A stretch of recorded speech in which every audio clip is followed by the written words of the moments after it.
परम पूज्य सत्संग चालक जी व माननीय सरकारेवा जी व बाकी सभी अधिकारियों से जो मंच पे हैं उनसे प्रार्थना है, भारत माँ के चरणों में पुष्प अर्पण कर आज के कार्यक्रम का विधिवत रूप से प्रारंभ करें।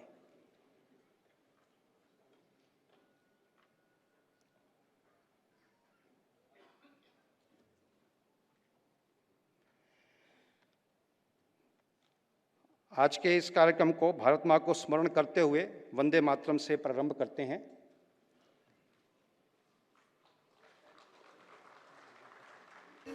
आइए डॉक्टर साहब। वंदे मातरम, वंदे मातरम, सुजलाम सुफलाम मलयज शीतलाम शस्य श्यामलाम मातरम, वंदे मातरम, शुभ्रज्योत्स्नां पुलकितयामिनीं पुल्यकुसुमितद्रुमदल। दुनिया में इतने देश है, क्यों है? विश्व बहुत पास आ गया है। अभी ग्लोबल बात होती है। विश्व पास आ गया है, इसलिए ग्लोबल विचार करना ही पड़ता है। तो एक देश के बड़े होने का महत्व क्या है? तो यद्यपि सारे विश्व का जीवन एक है, मानवता एक है, फिर भी वो एक जैसी नहीं है। उसके अलग अलग रूप है, अलग अलग रंग है। और ऐसा होने के कारण विश्व की सुंदरता बढ़ी है, क्योंकि हर एक रंग का अपना अपना कंट्रीब्यूशन है, योगदान है। और अगर विश्व के इतिहास को देखते हैं तो स्वामी विवेकानंद का वो कथन कि every nation has a mission to fulfil, प्रत्येक राष्ट्र को एक मिशन होता है दुनिया में जो फुलफिल करना है। प्रत्येक राष्ट्र का विश्व में कुछ योगदान होता है जो समय समय पर उसको करना पड़ता है। संघ चलाना है ऐसा नहीं है। संघ चलाने का एक उद्देश्य है। और ये राष्ट्रीय स्वयंसेवक संघ क्यों शुरू हुआ? इतनी सारी बाधाएं वगैरह आई, स्वयंसेवकों ने सारी कठिन परिस्थितियों में से रास्ता निकालकर इसको चलते क्यों रखा? और 100 साल चलने के बाद भी नए क्षितिजों की बात क्यों कर रहा है? इसका अगर एक वाक्य में आपको उत्तर देना है तो वो वाक्य संघ की प्रार्थना के अंत में हम स्वयंसेवक लोग रोज कहते हैं, भारत माता की जय। अपना देश है, उस देश की जय जयकार होनी चाहिए। उस देश को विश्व में एक अग्रगण्य स्थान मिलना चाहिए। लेकिन क्यों मिलना चाहिए? अग्रगण्य स्थान तो एक ही देश प्राप्त करेगा और विश्व में सैकड़ों देश है। उसके लिए भी एक नई स्पर्धा उत्पन्न करनी है क्या? तो ऐसा कोई इरादा नहीं है। संघ के बारे में सत्य जानने के बाद बहुत सी बातें जो मन में बिना कारण थी वो चली गई।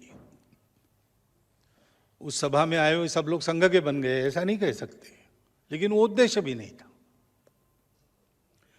अभी शताब्दी के कार्यक्रमों का विचार जब हो रहा था तब फिर से ये कल्पना आई कि फिर से ऐसा एक संवाद, उस समय एक ही स्थान पर हुआ था, देश में 4 स्थानों पर हो ताकि अधिक लोग उसमें सहभागी हो सके, बाद में प्रश्न पूछ सके। लेकिन जो पहले बताया उस समय भी मीडिया ने बहुत अच्छी तरह उसको सारे देश में पहुंचाया था, तो वही सारी बातें फिर से बतानी है क्या? संघ एक विषय है तो संघ के बारे में हर साल नया बताने का कुछ नहीं रहता है। तो इस बार ये हुआ कि 100 वर्ष पूरे हो गए हैं। आगे हम संघ के कार्य को कैसा देखते हैं, हमारे मन में क्या चल रहा है, ये भी रखा जाए। इसलिए न्यू हॉराइजन्स, नए क्षितिज, ऐसा शब्द व्याख्यानमाला के टाइटल में है। और दूसरा ये किया जाए कि 70-75% नए लोगों को बुलाया जाए। राष्ट्र का विश्व में कुछ योगदान होता है जो समय समय पर उसको करना पड़ता है।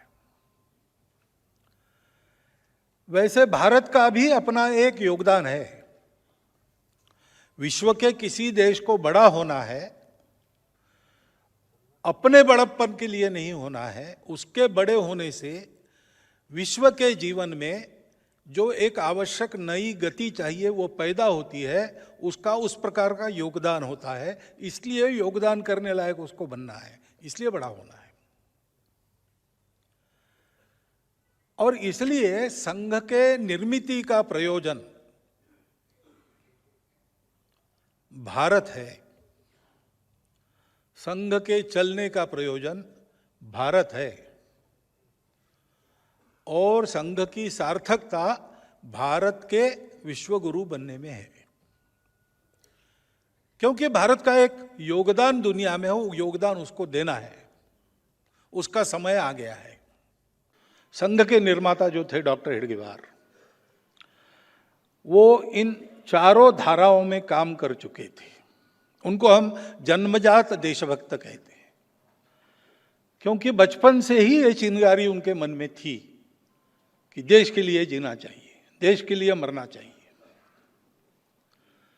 स्वयं बचपन में ही अनाथ हो गए थे, दरिद्रता में आगे बढ़ना पड़ा, लेकिन देश के लिए चलने वाले कामों में भाग लेना उन्होंने कभी नहीं छोड़ा। और विद्यार्थी के नाते उनका जो कर्तव्य था अपनी पढ़ाई अच्छी तरह से पूर्ण करना, उसमें अपने विद्यालय में पहले 10 में आना, ये भी कभी उनका छूटा नहीं। वंदे मातरम आंदोलन 1905-6 में जो हुआ, उस समय उन्होंने नागपुर के सारे विद्यालयों में उस आंदोलन का संगठन किया। जब इंस्पेक्टर लोग स्कूल इंस्पेक्शन के लिए आते थे तो हर क्लास में उनका स्वागत वंदे मातरम से होता था। चिढ़कर उन्होंने सारे विद्यालय बंद कर दिए। कौन इसके पीछे पता लगाने का प्रयास किया। 4 महीने स्कूल बंद रहे, पता नहीं लगा।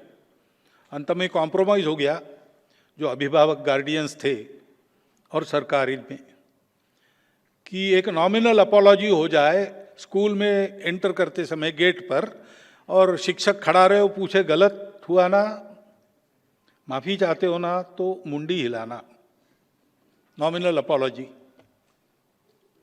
स्कूल शुरू हुए, लेकिन 2 छात्र नागपुर के थे जिन्होंने ये भी करने का इनकार कर दिया।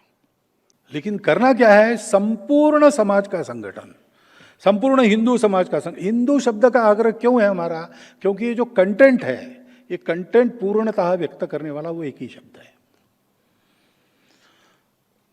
और हिंदू कहने से हिंदू वर्सेस ऑल ऐसा नहीं होता है,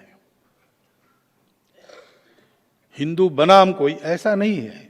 क्योंकि हिंदू इसका मतलब इंक्लूसिव, इंक्लूसिविटी की मर्यादा क्या है, कोई मर्यादा नहीं। जब आगे एक व्यक्ति नहीं, पूरा परिवार, पूरा परिवार नहीं, पूरा गांव, गांव नहीं भैया जनपद, जनपद नहीं भैया प्रांत, प्रांत नहीं देश, देश नहीं विश्व, मानवता नहीं केवल, सृष्टि भी, अनंत के साथ एक हो जाओ। वहां जो पहुंचा उसको सर्वश्रेष्ठ मानने वाला अपना समाज है। और इसलिए ये कोई संकुचित बात नहीं है, उल्टा ये अपने सारे विकास को संपूर्ण विश्व के साथ एक रूप होने को एक खुला रास्ता देने वाली बात है। उनका संगठन करना, इसलिए संघ निकला,